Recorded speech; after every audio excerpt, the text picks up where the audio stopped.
Hey guys, my name is Elijah, and in today's tutorial I will show you how to zoom in Davinci Resolve. So you have a few options here. You can zoom in on your timeline with this slider right here. So as you can see, zoom in and zoom out. Or you can use option and scroll wheel. This does it too. Then you can zoom in here on your clip with your scroll wheel right here, zoom out, zoom in, just use scroll wheel. And to get quickly back, just use shortcut Z. And as you can see, it is back to its previous size.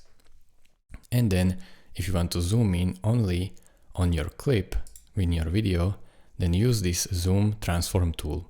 So go over here to inspector, then video, then make sure this transform is enabled. And here you have zoom, and this is the thing that you have to slide. So drag and hold, and as you can see, you can zoom it in and zoom it out. So I will show you how to make an animation out of it.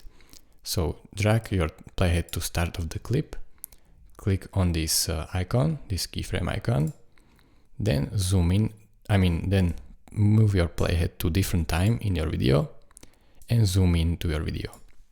And then as you can see, your video is zooming in easily. Thank you guys for watching. If this video was helpful to you, consider subscribing and liking this video. And I will see you in the next tutorial. Bye bye.